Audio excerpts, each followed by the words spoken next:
Have a question. A standard solution of potassium ion was prepared and transferring 0.238 gram of KCl 0.238 gram 0.238 gram KCl लिया गया है और उसके जो है वो पोटेशियम आयन का सोल्यूशन जो जनरेट किया गया है, स्टैंडर्ड बनाया गया है। 250 ml वॉल्यूमेट्रिक फ्लास्क में डिस्टिल वाटर डाला गया, डीआयोनाइजर यूज़ कर रहा है। Volume was finally make up. Okay, so in test tube A है जिसके अंदर 0.5 ml ब्लड सीरम लिया गया है, 2.5 ml डिस्टिल वाटर लिया गया है and added in test tube B 0.5 ml जो है वो सीरम सैंपल लिया गया है और उसके अंदर 2.5 ml डीआयोनाइज्ड वाटर है और एंड देन जो है 1 ml जो है वो आपके पास अबव स्टैंडर्ड है। एक के अंदर आपने स्टैंडर्ड ऐड किया है और सैंपल भी ऐड किया है एंड सेकंड के अंदर जस्ट जो है वो आपने सीरम ऐड किया है और उसके साथ आपने डीआयोनाइज्ड वाटर ऐड किया। So we have the data is test tube A emission intensity, test tube B emission intensity. दोनों की इमिशन इंटेंसिटी जो है वो आपको आ गई है और पोटेशियम की आपने पीपीएम फाइंड करना है।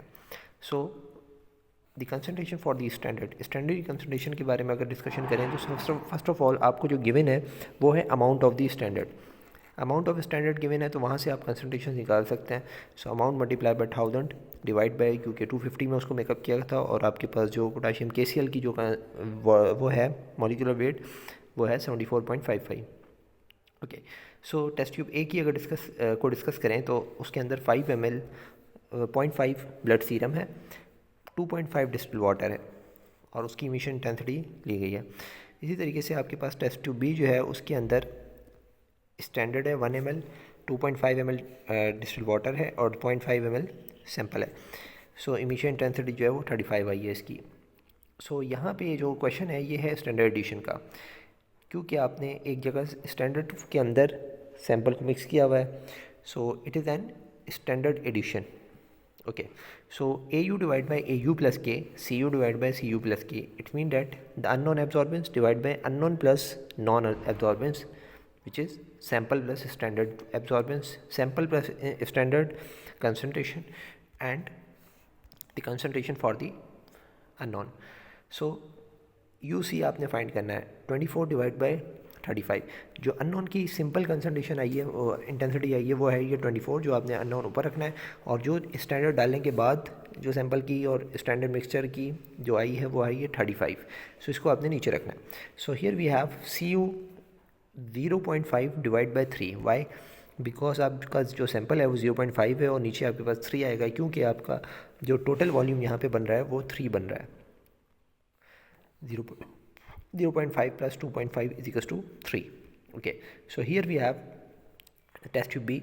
टेस्ट ट्यूब बी में आपने 1 ml जो है स्टैंडर्ड भी डाला है तो टोटल वॉल्यूम 4 हो जाएगा और यहाँ पे 0.5 ml अननोन है और जो आपका स्टैंडर्ड है वो 1 ml आपने डाला है, तो इसकी डाइल्यूशन फैक्टर जो इसके साथ चलेंगे। फाइनली जस्ट मैथमेटिक्स है, आप जो है इसको कैलकुलेट करें और जस्ट कैलकुलेशन के बाद आपके पास जो रिज़ल्ट आएगा वो आएगा 0.027105। ये कॉम्प्लिकेटेड फार्मूला है, इसकी कैलकुलेशन जो है वो आप जानते होंगे अगर आपने स्टैंडर्ड एडिशन किया हुआ है।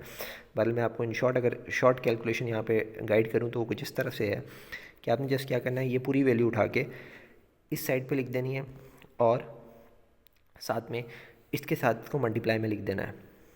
क्लियर?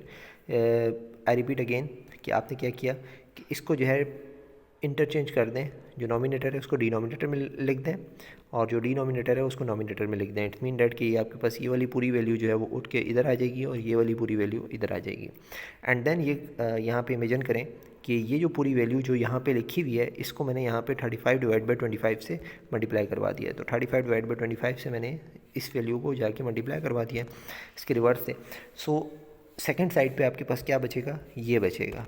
एंड देन आप क्या कर सकते हैं कि कैलकुलेटर के अंदर ये वैल्यूज फीड करके इसको बहुत इजीली कर सकते हैं कि ये पूरी वैल्यू कैलकुलेट करें, इसमें से आप इसको माइनस करवा दें इस वैल्यू को एंड देन जो आपके पास आंसर आएगा वो इधर CU के साथ मल्टीपल में आएगा।